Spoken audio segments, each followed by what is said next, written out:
Been tracking you, Mandalorian.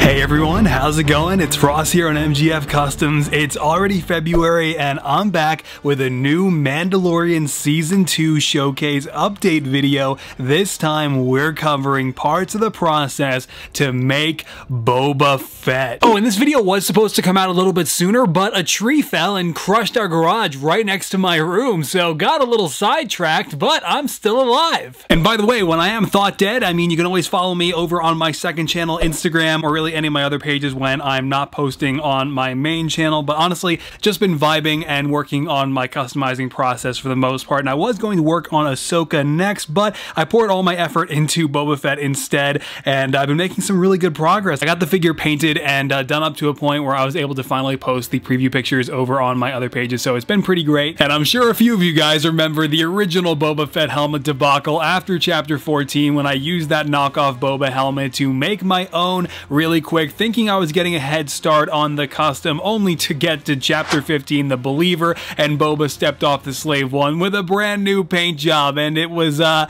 hell of a time. And thankfully though, Nate's minifigs came in as the saving grace. He just recently started designing and printing his own custom pieces for customizers, and that included Boba Fett armor, a full set, and he has been equipping me with so many of his custom pieces over the last couple months, and it has been really cool. And so just a huge thanks to him for making really this entire Boba Fett minifigure possible. Link to Nate's store will of course be down in the description below. And so I of course applied the base layer of black, and then I actually tried to use a bit of metallic red paint based on this reference photo here, and then I kind of realized that wasn't exactly a great idea, so I moved on and started applying the sand green, which is actually the same mixed color that I used on that original helmet that I had to scrap. And then though, once I started painting on the dark red, really the biggest problem when applying these base colors was not really the sand green or the green within the cheeks, which I actually changed the color of too, but it was really just the dark red paint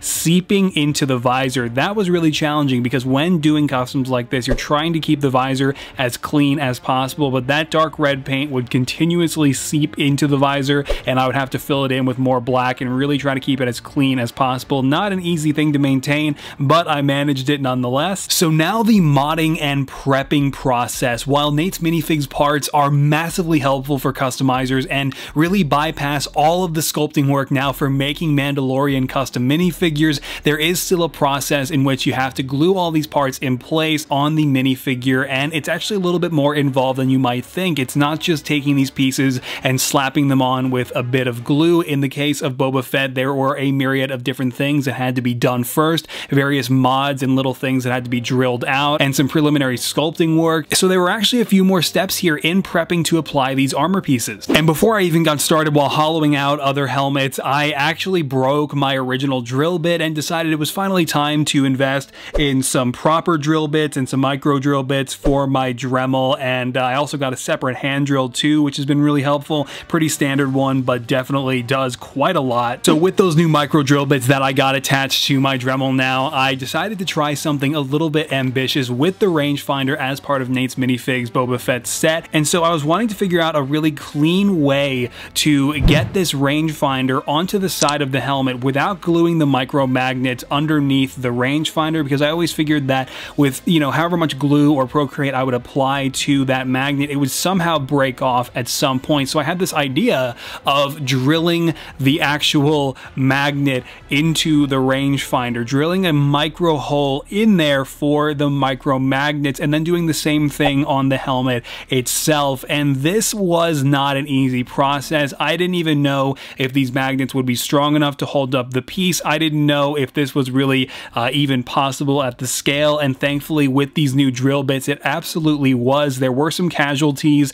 Even the drill bit that you see me using here actually broke, and also I think I wound up breaking 2 rangefinders in total during this process. before finally the third one I actually managed to hollow out that tiny little hole without breaking the rangefinder. And then after this crazy mod, I also of course had to consider how exactly the rangefinder was going to not be lopsided even with the micro magnets in place. And so I actually applied a bit of Procreate and kind of slowly morphed the piece onto the side of the helmet until it was perfectly straight up and accommodating to the rangefinder, and it was just a whole crazy process. I think by far the most frustrating part of it was just the scale of these magnets and using wooden toothpicks to manipulate them. Really the reason I broke rangefinders doing this actually was because the micro magnets, while I was trying to glue them in place, they would get stuck sideways, and in my effort to dig them out of there with the toothpick, then that would break it, and it was just a whole crazy thing. But after 2 hours it really worked out in the end. Now, as part of the Boba Fett armor set, Nate does actually include the back plate for Boba Fett's armor, and then the micro magnets are already glued in place by him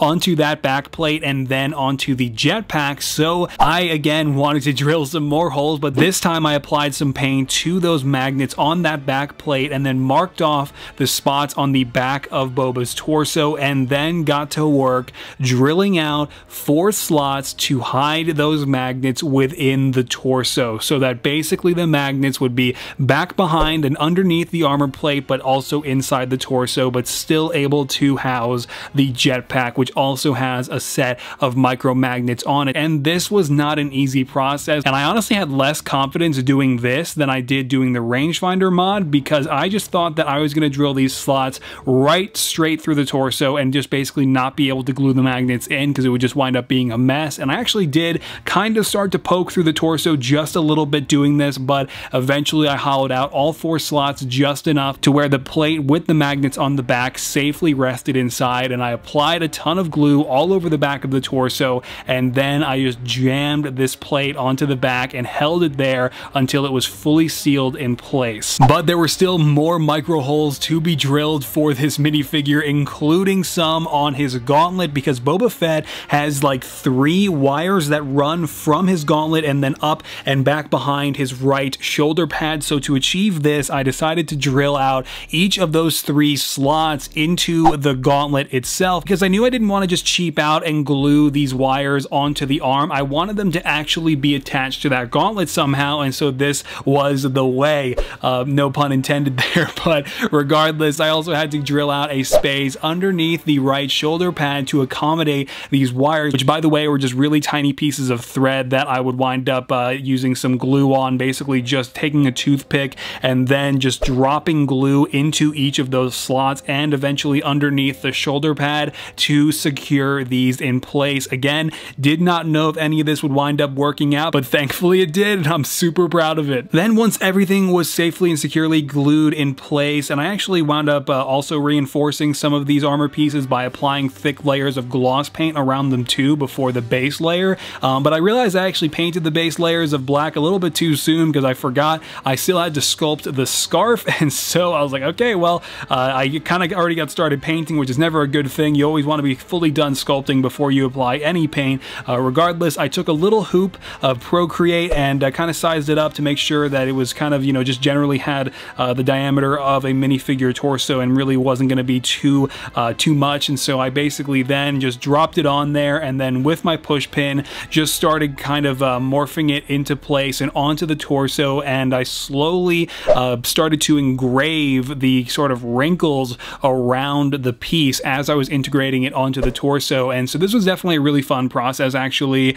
but one thing that I really had to take into consideration, a couple of things actually, was, okay, is this going to be safe for my eventual painted Tamira Morrison head with the painted scars and everything? So the whole time I'm doing this, I'm also kind of worried about how I'm going to keep maintaining a good amount of space in between that center area, and then also how is it going to look with the helmet, because I was also taking the Boba Fett helmet and putting it on there, rotating it, putting it on there, rotating it. And so as I'm working on this piece, I'm constantly doing this, and I just wanted to make sure that it would eventually be accommodating to both, like I said, the painted head and my already existing Boba Fett helmet. Then honestly, most of the painting process was really straightforward. I mean, painting those little lights on the other side of Boba's chest armor, not an easy thing to do, and definitely had to keep my paint very organized as I tried to keep those rectangular shapes as even as I could. Definitely had to apply a few techniques I I've picked up over the years to achieve that. What was even more fun though was painting the Mythosaur's skull on his left shoulder pad. This was something I kind of forgot about until last minute when I was like, oh yeah, I have to paint that too, and it wound up looking really good. I didn't really record this process because honestly, when things get this tedious and really require like maximum focus, I can't always record every little bit of the customizing process. However, as you can see, I am applying a bit of weathering here to it after the fact, and I also did seal it over with a bit of brush on glue, and so it wound up looking really fantastic. It's not like 100% accurate, but on this scale, I'm definitely not going for 100% accuracy. I'm just really grateful that it wound up looking this close to the actual symbol. And I was also painting a bit of belt detail, which really wasn't that challenging, but one thing I did do with the chest armor and the belt actually before applying them to the torso was sculpt a little bit of a layer onto that torso piece and then insert them into that sculpt, because Tamir Morrison has a bit of bulk there with the robes and everything kind of underneath the armor in the show, and so I wanted to portray that effect and that kind of slope on my minifigure here, and so I actually integrated those pieces into the sculpt, and then I actually thought that the belt was much lower than the torso, so what I was going to do was basically take it completely off of the torso and the belt area and try to glue it onto the waist cape, which you'll see in a minute, and that was all just one big mistake. So I ripped the belt out of the sculpt, which created a mess. I had to sculpt over that and clean it up and sand it and everything, and then I'm pulling it off of the waist cape while trying to not wreck the waist cape and cleaning that up too, just to ultimately undo what became a really potentially disastrous mistake that somehow I was able to save, but you wouldn't know any of that just watching me paint a little bit of detail here. It just looks like everything was fine, and I can assure you everything was not fine. But yeah, the waist cape prep was another one of those processes that was just so tedious that I didn't really want to record it. I wanted to make sure that I didn't accidentally slice through this thing in the wrong spot and wreck it with my X-Acto blade, because of course that prepping process involves essentially mapping out certain areas on the front, the sides, and the back with paint that need to be sliced out to obviously match the waist cape on Boba Fett from Mando Season 2, and so that's nothing I haven't done before, but still, again, a very tedious process, and so I did successfully cut out those sections. The waist cape wound up being a little bit fragile though, so I had to apply glue in various areas just to keep the whole thing together and make sure that it never comes apart at any point. But now I'm just painting on these gray wrinkle marks around it and just making sure that those look as natural and as clean as possible while still looking consistent with the wrinkle marks I already painted onto the torso, by the way. So it's turning out really good. I'm happy with it thus far, and I still have to paint the back of it. And one last thing to close out, I want to circle back around to the jetpack. So now this was basically the same process for Din Djarin and Bo-Katan, in that I'm starting out with a base layer of black, right, and then just sort of building my way out, right? So I paint one little spot as far back as I can, and then naturally there's paint that gets on other areas of the jetpack where I don't actually want the paint to go quite yet because I haven't gotten to those areas yet, and so that I go back in with some black and then I cover up those areas, and then I just keep doing this, right? It's just applying paint in specific spots, covering up where it's not supposed to be yet, and just doing this over and over again until you basically have the entire jetpack fully painted with all of its outlines maintained. And that is basically the whole point in doing this, to maintain outlines throughout the piece. And it's very tedious, and honestly it's really not fun, and I actually wound up gluing some staple bits onto the sides of it too, kind of in the center next to the rocket head, and it was definitely a whole thing, but it's coming along really well. I've got most of it painted now, just a bit more detail to paint on the back section, like the mid section where Han Solo sort of like broke away that area and Boba Fett's got it patched up now. The outline of that is still there, so I still have to take it the rest of the way, but it looks really good so far. So I still have to paint up Boba's head, you know, Tamir Morrison's head with the scarring and everything. I have to do the legs in their entirety, and I'm waiting on the new EE3 by Brick Arms, which looks amazing, by the way, and I'm going to finally make good progress on Ahsoka next, for real this time, and then Luke Skywalker after. And again, you can always follow along every week over on MGF Extra with my weekly vlogs, or if you'd like to consider supporting the channel directly on Patreon, you can be the first to see all of my progress super early. Everyone over there have been seeing Boba for like the last week and a half now. You can otherwise find me over on Instagram, Twitter, and Facebook for my digital Photoshop edits, and yeah, sometimes occasionally on TikTok too, but that's gonna do it, guys. Thank you so much for watching and for being so patient patient with me, and I hope you're staying safe out there and not getting trees dropped on you. So take care and keep creating. This is the way.